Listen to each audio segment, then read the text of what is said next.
We are so glad you're here. I've known you. Susan for a while and had the chance to interview her before, but if you're not familiar with her, she was one of the first women hired at Google, employee number 16, is that right? Yep, employee 16. She is unquestionably one of the most powerful media executives on the planet right now. We are live streaming this at youtube.com/CNN. And if she had not been looking for a little bit of extra money to pay the mortgage on her first home, we may not be sitting here right now, and I will explain how Larry Page and Sergey Brin fit into all of that in a moment. She's been increasingly active and vocal when it comes to providing the necessary opportunity for women and girls to be where we should be in this new tech economy. And she's the mother of 5. Easy peasy, right? Thank you for being here, Susan. Sure. Thank you for having me. So Time magazine described you as the most powerful woman on the internet. Wow. I mean, just sit with that for a moment. It's a great honor, but it's a great responsibility, too. Yeah. What is your role? What is your responsibility outside of running YouTube? Yeah.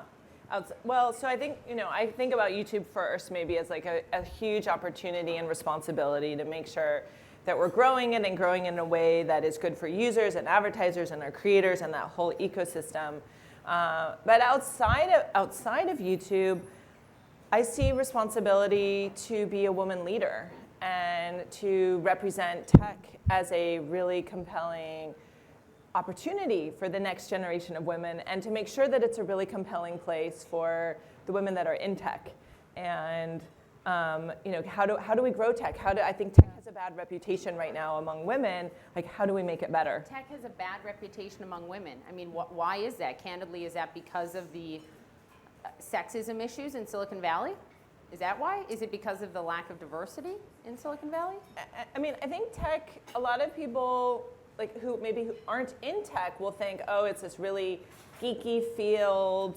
It's not very creative. It's not very social, right? And geeky itself has a lot of really negative connotations of people in t-shirts staying up late at night, just like in front of their screens. See, that sounds cool to me, but okay, I'll take your argument. Well, I think if you're a young, in college or young high school student, like going to the computer lab and like spending all your time there might not seem like a cool idea. And so it has that connotation of being really geeky, and I think that's a problem for the next generation. Mm-hmm. And if you kind of step back for a minute and you say, what is the biggest force that is changing our society, that is moving our society forward in different ways, not just in the tech field, but across all fields, whether it's architecture or urban planning or design or cars or home improvement, any of those areas are being, banking, all these areas are being affected by technology. And so if you say the biggest force that is changing us is not being represented by women proportionately, like that's a problem. So you've equated it before, this moment in our history as a country to, the printing press. You've said it's that big. Yeah. The numbers are really dismal. 26% of tech jobs in the US are held by women. The number of women graduating from college with computer science degrees is 20%. It's gone way down actually from the mid to late 1980s for some bizarre reason. Yeah. Make the case for America's competitiveness, because you've also said it's a Sputnik moment. Yeah. What happens if we don't get this right? Yeah, well, if you look at technology and say this change of information and the distribution of information is similar to going through the printing press revolution, where suddenly a new set of people were able to have access to information in all these ways they never could have had information beforehand. And at the time of the printing press, if you had some set of people who could read and write, so imagine that only 20% of women could read or write, or the set of people who could read and write, only 20% of them are women. Like, that would suddenly mean there would be lots of points of view, lots of authors, lots of opinion pieces that you just wouldn't be hearing from that audience. And so that would mean you would have less diversity of opinion. And if you have less diversity of opinion, well, then you're less innovative. You're not capturing the whole market. And so that becomes an issue for the whole market in terms of an innovation and ability to think creatively and to grow companies. And I think it's really amazing that we have we've had an acceleration of technology, like so many new companies, but we need to make sure that innovation is coming from all places. So we'll back into that more in a moment. Some staggering numbers. People watch a billion hours of YouTube every single day. And you've said before that YouTube is the Google of 10 years ago. Yeah. That makes me think, what does that mean? What will YouTube be in 10 years? Yeah. Yeah, well, it's pretty amazing that YouTube is really, just a little over 10 years, 11 years old. And like what I saw, since I've been at Google at the beginning, is that if you continue to grow in every, you start out small with one idea, but then you're able to continue to grow. That's an opportunity for YouTube of how we're early in that product cycle. I think that's one of the ways I look at it. The change from watching TV and watching video in a linear way to watching it to an on-demand digital way. The change from having everything, having a small set of producers to a huge number of producers. YouTube creators. YouTube creators, people all over, giving everyone a voice, anyone the ability to become a creator, to become their own media company. Like that's a big change. Big change for society. Scare established media companies like the one I work for? Well, maybe a little. Okay. I mean, I do think it's different. I mean, right? YouTube, as you just launched in April, streaming, TV streaming. It is, competitive with the established brands out there. Yeah, I mean, I think what I do think, traditional media companies play a really, really important part in the ecosystem. They produce wonderful content and valuable in so many ways. But what I worry about is if I were a traditional media company, is that the next generation likes to consume their content on demand, right? They like to have it be mobile. They like it to be searchable. They like it to get notifications and to push to them. So making sure that the media companies are continuing to embrace the latest tools and technology. CNN Go. Yes. We have it. Well, so this is being live streamed, right? It's on YouTube. So I think making sure that all of those next, if you look at that next generation, that's where they're spending their time. So pause for a moment, because when you talk about women, if only 20% of women could read and write, where would we be? Yeah. Maybe if you were not at Google, you would not have written the business case to buy YouTube, which you did, I read, in under an hour. And Mark Cuban said only a moron would buy YouTube. Yes. Yeah, well, I guess, history, I think, has proven itself out. I think many ways, I've just had a different perspective from being where I am and being a woman and, and having the perspective that I did. And I was a huge advocate of buying YouTube. I saw the potential. I saw how my kids were using it. I saw some of the first user-generated content. And it was, so we had this night where we had all these people upload content. So, we started out by, we just said, we'll just put a notice on Google that will say, anyone can upload video. That's how we started out. And we were we had no idea, would anybody upload anything? And so the first surprise was people all over the world uploaded stuff. They didn't know what was gonna happen to it. They didn't know where it was gonna go. And so that was the first interesting insight.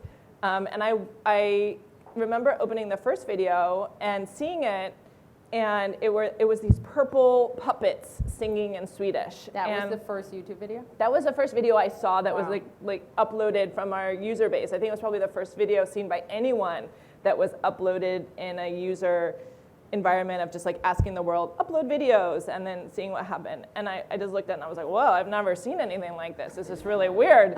And then I was there with my kids and they looked at it and they were play it again.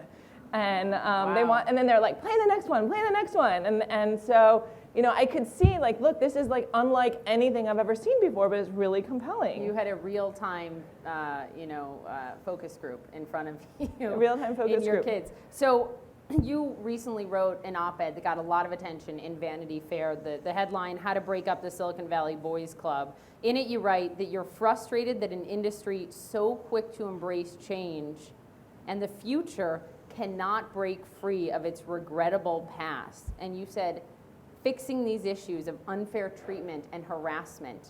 You talk about the Uber example in that case by Susan Fowler. You said it's not rocket science. So, No. so what's the solution? No, it's not. This is not. I mean, this is a solvable.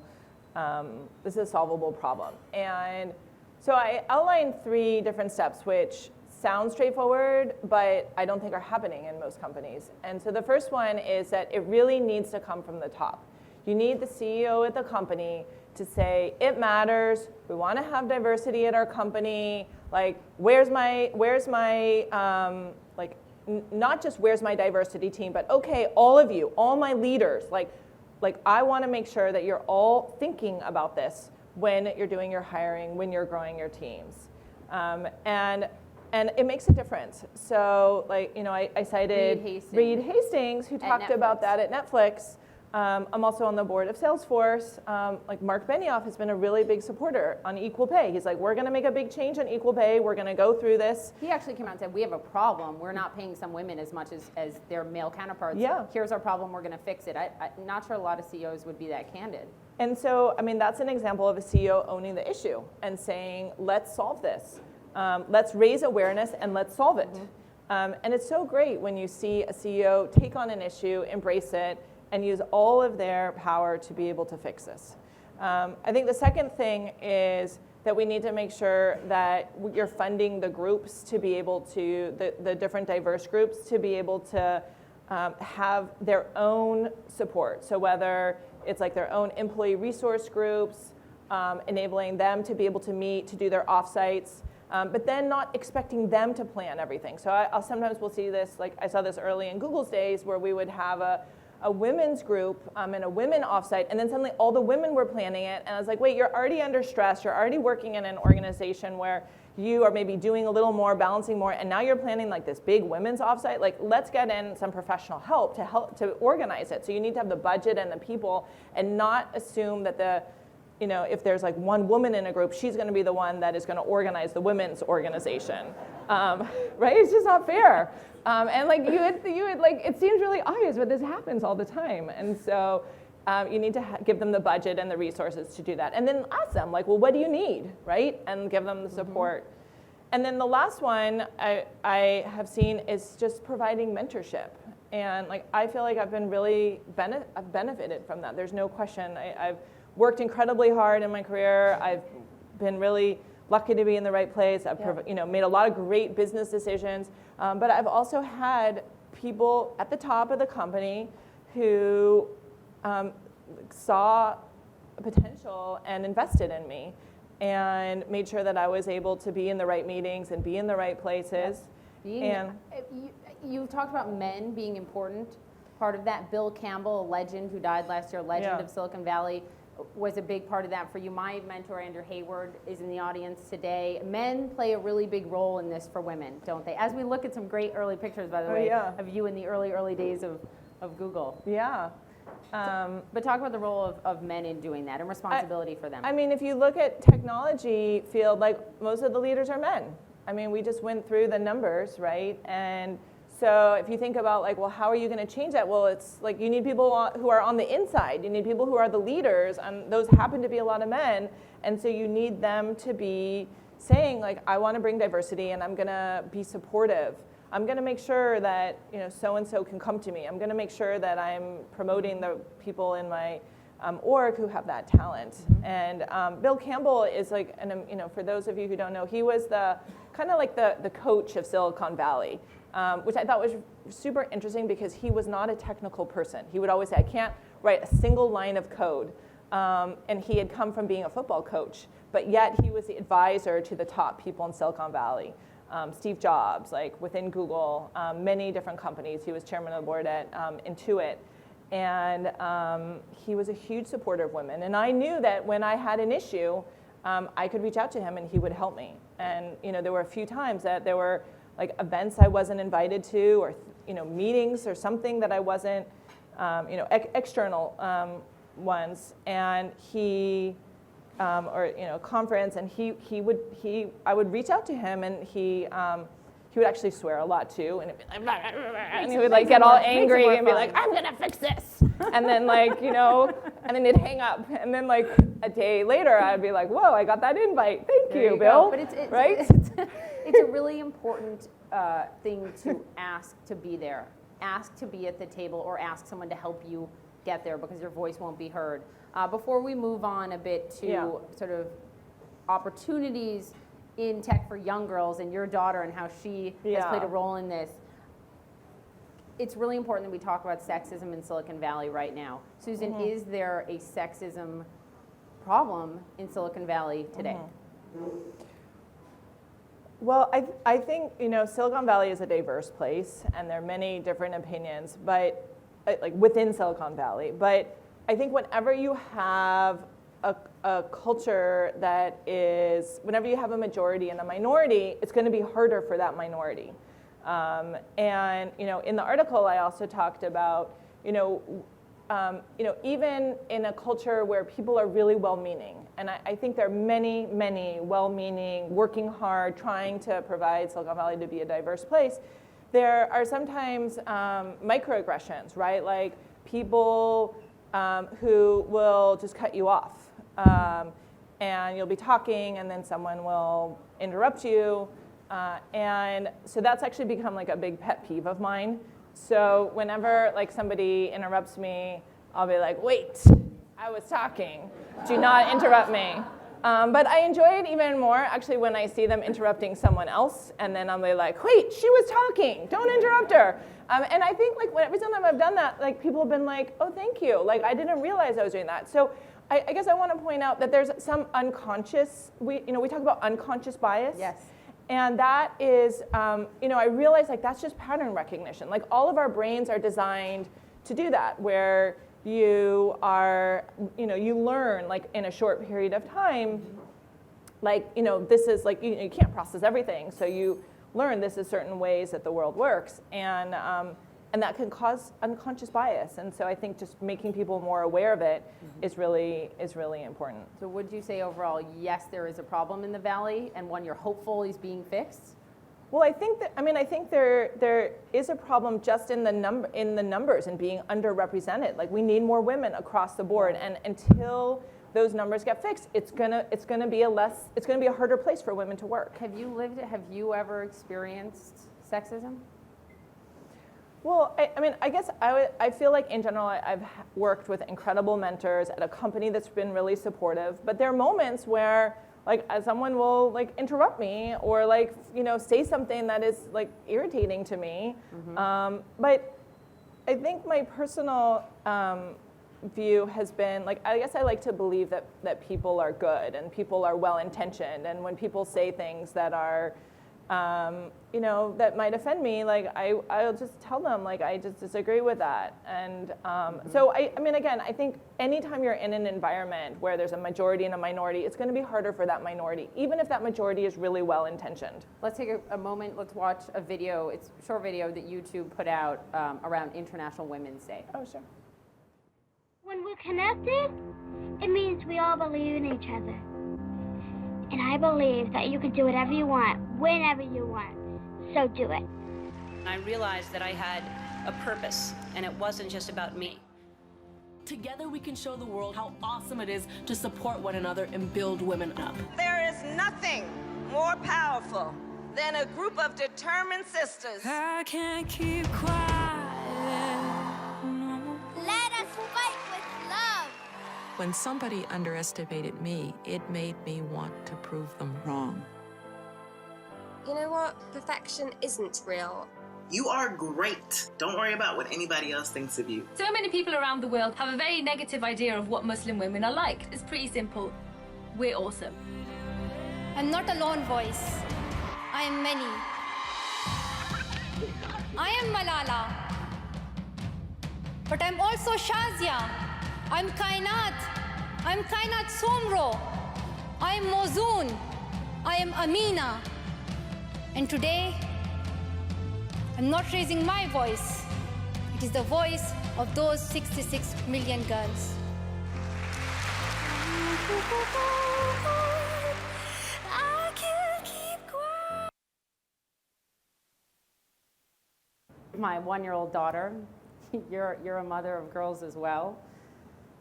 Nearly 5 million people watched that, and since you took over as CEO of YouTube in 2014, YouTube itself has gone from 24% women to 30% women. You've actually increased at a faster clip than Google as a whole. Google has 31% women. Is that a conscious effort on your part? Yeah, it's a really conscious effort. So I got there and I said, let's focus on this. And I did exactly what I wrote in the Vanity Fair article. I was like, I'm the CEO, I'm gonna take responsibility. I'm like, let's focus on this. And so, we met with all the teams, we went through the numbers, we're like, how can we make this better? Okay, we need to hire a few people to focus on it. And just like any project, you put good people on it, you have goals, and then you meet and manage those goals on a regular basis. And it's like, wow, lo and behold, it's not rocket science, it works. It's not, but you say something important that I don't know that all companies do. You actually hired people, meaning you pay people to make sure this happens. It's not just recruiters and HR, you're actually paying people to make sure that this happens. Yeah, well, I think what we found is that we needed more people on our diversity teams to support all the sourcing, the recruiting, the internal programs, measuring the numbers, even putting together, figuring out all the goals and measuring them. So we did need more of that. But I also want to be careful about saying, oh, this is something you can just hire 2 people and solve. You can't just hire 2 people and solve. You need your entire management team to realize this is important. We are going to be a better, stronger company if we have diversity, and just talk about it really openly with your management team and making sure that they also see that. And I think right away I got to YouTube, and actually 2 months after I joined, I got pregnant at YouTube. So I was like, yay, CEO, and then I was like, oh look, I'm having my 5th baby, and which was very exciting year. It's probably the most exciting year of my life to have both things happen at the same time. But it was also quite a lot. So I was very open about I'm having a baby, and and these are my thoughts on paid leave, and these are my thoughts on families. And so I've just always been really, really open. And then I found it was kind of eye-opening to some people, and they were we're very supportive. So I really found the tone comes from the top, and then everyone was like, yeah, of course we want to have diversity. Let's hire more. Let's recruit. Let's have this program. I'll be like, will you come speak at the women's event? Everyone's like, yeah, I want to speak at the women's event. So it's just the tone comes from the top. And when you open it up and you make that a really interesting and desirable activity for people to participate in, everybody does. And so that's why, again, at the end, I feel everyone's well-intentioned. Everyone means well, but they need to be shown a path. How to do it. And I think that one of the challenges with tech is that it's a very fast-moving, cutthroat industry. So if you're late, if your product is later than another one, your business could, start losing customers. And so it's sometimes the risk is people are thinking I just need to hire that next person. I just need to get that goal out. I just need to get that product out. And so it does mean a little bit of let's step back for a minute and let's think about the overall company and the overall structure and think about how to make that work.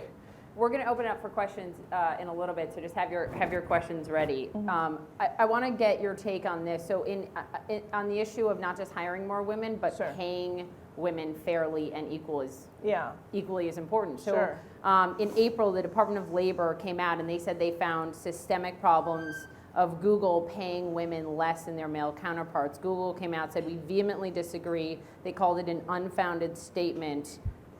Have you seen a pay gap within YouTube? You don't run all of Google, you run YouTube. Have you seen it? Is it a problem? Yeah. Also, I will say we were really, really surprised by that allegation. And I know internally that if you want to manage pay, we have like a very sophisticated teams that manage that. So like many people who have PhDs who do sophisticated analysis to understand, to make sure you're managing like people with like experience and like roles, and that it's equal, and location, all those things are taken into consideration. So I'm just saying we take it very seriously. When you talk to those experts, they give you very sophisticated analysis that they're doing. And so we were very surprised by those allegations. But I will say personally, and since I have access to, certainly everyone in my organization's compensation, I regularly will go through when we're doing our pay reviews and say, let's go through everyone who is at this level. Let's make sure that everyone who's at this level, performing at this level, that they're within the same band of compensation. And I will say from doing it, it is complicated because you look at what do you look at 2 year? Do you look at 4 year? If someone joined last year versus 5 years ago and the stock went up, it's there's many factors. This is a complicated thing to do, but I consistently go through it, and I personally go through it myself. After my teams go through it, after the HR teams go through it, I go through it and I look through it and I spot check that it is consistent and it's fair. Wow. And and if we see if we see something, we correct it. So yesterday, Secretary Clinton did an interview with our Christiane Amanpour. It was a fascinating interview, a lot of headlines out of it.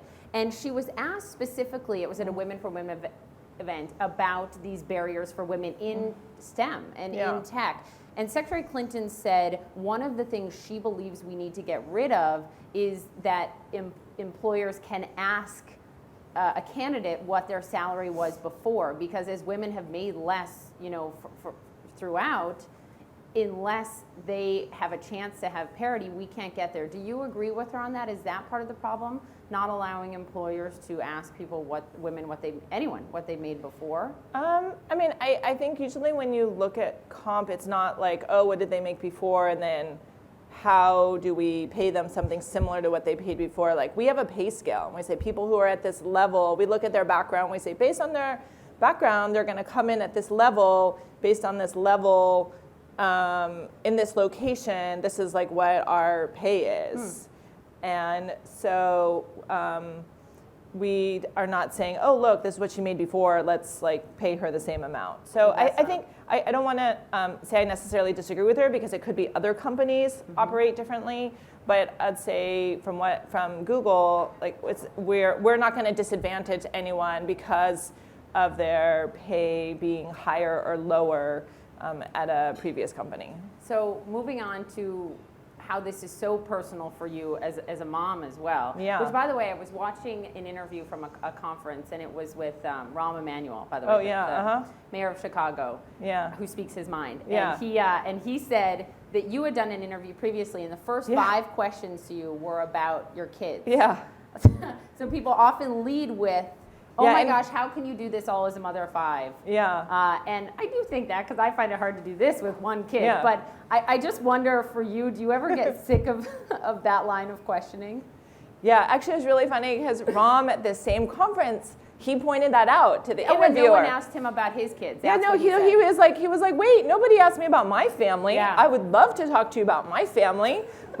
Ask me about it, right? So, I think I'm of two minds about it. On one hand, if I'm at a business conference and you have 5 CEOs representing large companies with billions of dollars. I mean, we have 1 billion users of YouTube, right? Real serious executives. It's a little unfair if they're tell me about your business, and then they go to me and be tell me about your kids. It is. It's wait, that's not relevant. And on panels, you get 2 answers in. So yeah, and so in those cases, it's not. I don't think is appropriate unless they're going to say that to everybody. But on the other hand, I also realize I'm in a unique position. I want there to be more women in tech. I want that, not because I think this representation, it's a really geeky field. I think it's wrong. I'm in the field. I work with these people every day. It's fun. It's creative. It's exciting. And we just we need more women to see the fun and the creative and the social parts of it. And so I want women to see that, and I want to talk about how women can have a career there. And you know, it's also very very flexible hours. People come in when they want, they leave when they want, and so there are many benefits to someone who for women in tech. Yeah, for women who want to have a little bit of flexibility. And so on one hand, I feel responsibility to talk about it, and I think lots of people do want to know. They want to know, like, generally, how do you do it because I'm struggling, or because I'm thinking about that, or I have I'm a young woman, and like I find young women are always thinking about that as a young woman. I don't know why. Like, why was I worried about it? I mean, I just realized like that was not a good use of time. Because like once you have kids, like then you figure like, whoa, this is like totally different. Like so many things I couldn't have anticipated. But so I understand like that people are curious about it and they want to know it, and I want to share. Like I actually this was very, I went through a lot of things myself. Like I had a lot of challenges. Like I'm happy to share those challenges I went through and like how did I overcome it. So just as like a peer, I enjoy talking about it. So your daughters, and we're seeing some great family photos of you and your family. Yes, that's me and my the first three, yes. The first three. Your daughter at 10 years old came home and told you she hated computers. Yes. Did you fall over? Yes. So I had already been talking publicly, and I had been like, I am focused on STEM, and I'm focused on getting more women, and I felt like I'm a leader, and I was like mentoring women at Google, and then I came home and my daughter was like, I hate computers. I was like, what? I hate computers. And then I was like, oh gosh, like I have a problem. I need to focus on this at home. Like I can't just, I'd be like, I can't talk about this in the workplace and talk about this publicly and then have a problem at home. And so she's my second. And so, I asked her, like, what was the problem? It was actually really interesting. She said, my son, she's like, there was one computer and my son had conquered it. And those are her words, conquered the computer. And so I had to find something else to do. Those were her words. And like, well, actually, so there is like, if you look at the data, and you mentioned this really briefly, is that if you look in the 80s, like women and men were more equally represented in computer science. And so like my theory is like what happened is that, and there are other people's theories out there, but I from my experience have seen this, which is that for some reason, when the computer came into the home, the boys started playing with it more. Like I can't explain why. And that they did, and so when they did, then by the time they got to the first computer science class, it was already at a high enough or more advanced level that it was harder for someone with no experience to actually do well in that introductory class, and it became a discouragement. And so it was really hard. So I was like, so I went to my daughter, and I was like, okay, you're going to computer camp. And she loved that. She went to the computer camp, and then she came back and she's like, I hate computers even more. I was like, this is not working. And so I wound up like actually meeting the head of that computer camp via my work at Google. And so I was like, my daughter, I sent my daughter and she hated your camp. And I was like, you made her wear a boys t-shirt that said techie. I was like, that was black. I was like, do you think she really wanted to wear that?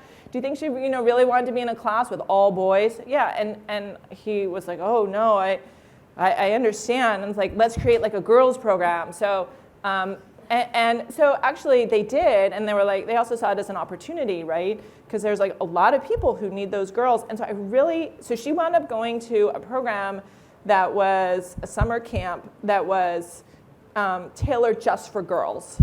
And I found, like, my kids go to co-ed schools, but I think in computer education there are many advantages to having single classes for girls, or like a way for them to get that experience in an environment that is less competitive and that's more social. And she learned a little bit of computer science, but the most important thing is that she liked it afterwards. She loved it. And then I got her to take more classes, and she kind of complained, but she learned enough.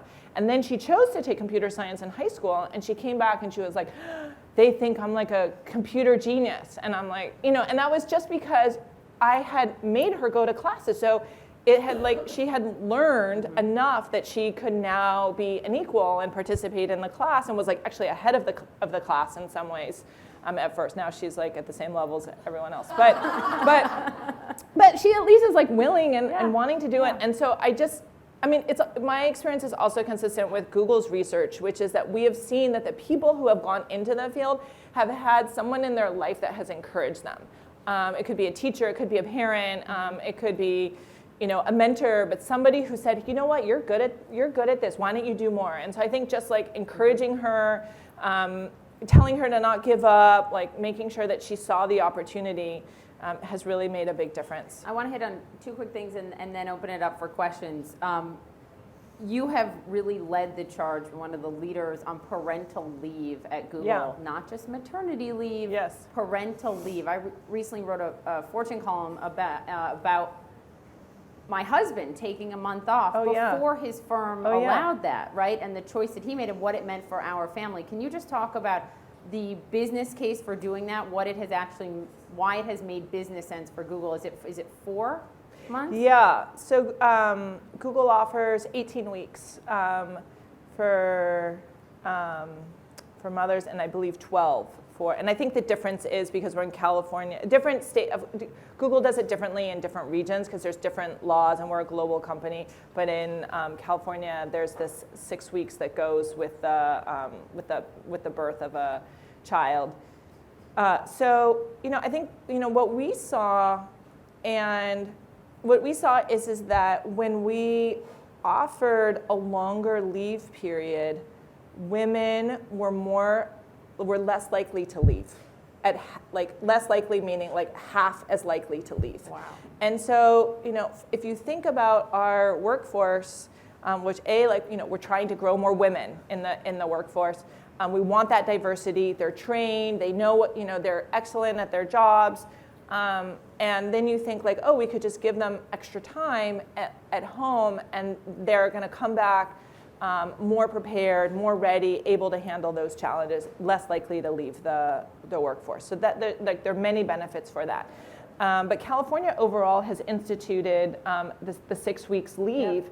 And when it was first implemented, there was a lot of controversy about like how is this actually going to affect the economic situation. And after it was implemented, a study was run by a different economic institute, and they found across California businesses that workers felt that the morale and the productivity was equal or better after having implemented this leave. Yeah. So in general, women, moms, they are an important part of the economy. You want to have them on part of your company. You want them part of the decision-making process. And so there are many reasons to extend that maternity leave and paternity leave. I'm so proud to work for a company that gives it to moms and dads. Yeah. I am, I could not be happier about that. I think everyone should have the opportunity that you and I had on that front. Before we go to questions, I will say U.S. is it's US, as bad as Papua New Guinea. The government doesn't mandate it. Yeah, we're one of 2 countries in the world that doesn't offer paid maternity leave. Yep. And 25% of American women go back to work after 10 days. 10 days. And 25% of American women. Yeah, and so you think about that, like how could that be good for babies? How could that be good for breastfeeding? How could that be good for maternal depression? Like how so the problem is we're paying for it and all these health costs as opposed to just giving women the time to be at home and recover and be with their baby and bond with their baby. And so. It's a huge issue, and I think paid leave is it's not just a mother and child issue; it's a societal issue we have. Raise your hand. We'll bring a mic over to you, and as we do, quick question on the administration on politics before you go. Sure. CNN covers politics a little bit these days, if you've noticed. Yes. President Trump is establishing an American Technology Council. Yeah. This is brand new. It's going to help the government transform and modernize its digital services. We hear some of the biggest names from Silicon Valley are being invited to the White House. Mm-hmm. Are you one of those names? Yeah, well, not yet. Okay. Would you go? I would have to hear a little more about the agenda and what's being planned, and but I think of course the administration has many. They play a really important role in our business and the economy, and so being able to give input is really important. So I think it's good to have always the voice to have that influence. But you know, it could be like there are many, Google has a couple of representatives, so it could be there's someone else from Google And that the number one thing you to. want from this administration right now?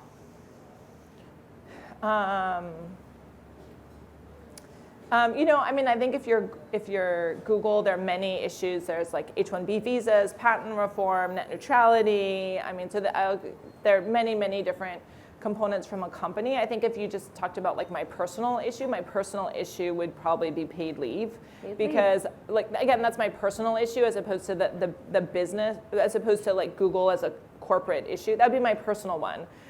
Just because I think, you know, that's a huge, paid leave and childcare are huge issues in for keeping women in the economy, and I think probably the other one, it's hard to have just one, would be like science education, tech education. Like U.S. is a leader in tech. We have, you know, all the big tech companies are here. How do we get this next generation? Like everybody should be taking computer science in school. Everybody takes biology and chemistry. Like it doesn't mean they're going to be doctors or pharmacists or chemists. Like everybody should have that education. Right there. In the back. You can stand up and just introduce yourself. Sure. Hi, I'm Katie Koch, Goldman Sachs. I had a question for you. You mentioned that there's 1 billion hours of video watched every day on YouTube, which is exciting and possibly a bit scary. So is that going to grow necessarily just with demographics and with internet connectivity? But the counterfactual to that is that as a parent, I am worried about screen time with my children. And is there a possibility that there could be like an organic food movement, if you will, in digital, like where people start to move away from screen time, and like what are the business implications of that for you? Yeah, well, so yeah, we announced 1 billion hours last year, and we expect that to continue to grow. We have not seen any sign of our growth rate slowing down in any way. And if you ask what that comes from, it comes from certainly having new users, but also having more content and our users staying on the platform for longer. And for our users also, you know, mobile was a huge driver of our growth. So the majority of our watch time is happening on mobile, but living room is our fastest growing device. So people like having smart TVs and then realizing, oh, like YouTube's just a click away. And so I think when you talk about kids, like, yeah, I see that as a parent too, right? Like my kids are on YouTube, of course, and do you ever say to them, stop watching YouTube? Yeah, I do. I mean, well, so I do think as a parent, it is something you need to manage, right? You need to manage your child's screen time and making sure that, you know, well, first of all, every parent has like their own philosophy. I'll just say, I personally, with my kids, I do manage their screen time because I want to make sure they have, you know, time outside, time with their friends, time, you know, doing other things. But one thing I did learn that I was really, really surprised about, so when I became CEO of YouTube, I suddenly became very interested in what my kids were watching on YouTube, like from a business standpoint.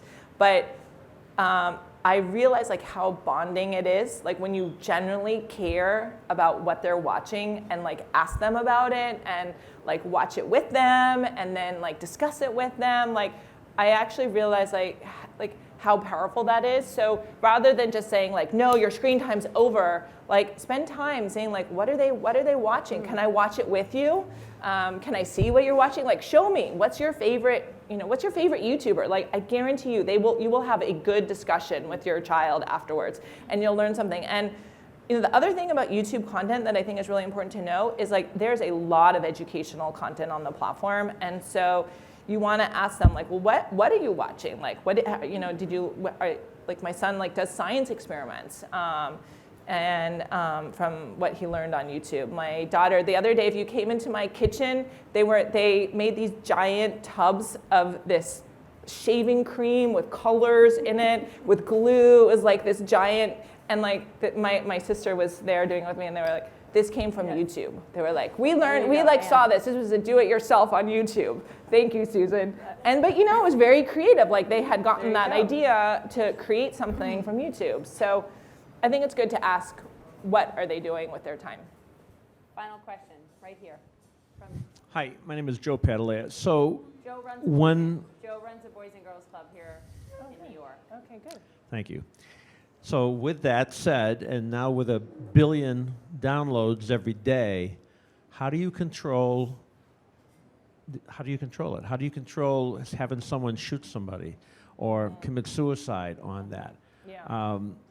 because I've got 5,000 kids that I worry about what they watch. You've got 5 at home. You have to worry about what they watch. Sure. I mean, and what role do you have for censoring or deleting it? You can't possibly monitor 1 billion downloads, so how do you do that? It's a great question. Yes. It's an issue like you and your competitors are facing with live streaming more, murders being live streamed. I mean, it's a real issue. You face some advertisers pulling their ads because they can't control the content. You're dealing with that. Yeah. It's a great point. No, it's a great question.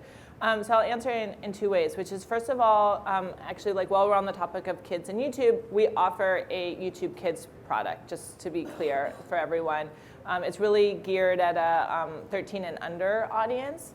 And that is a curated set of material to make sure that young kids are seeing content that's appropriate for them. And then the second thing is the way we manage our platform, and that we have what we call community guidelines, content that we do not want to have on the platform. For example, anything that is adult content, promoting violence, promoting hate. That is all content that we remove off of the platform. And the way that we manage it is we have a system by which users flag that content. So if you ever see a video that's inappropriate, that gets flagged. That goes into a queue. It's reviewed by a human, and that human says, does this meet our guidelines or not? And if it doesn't, then that video is pulled down.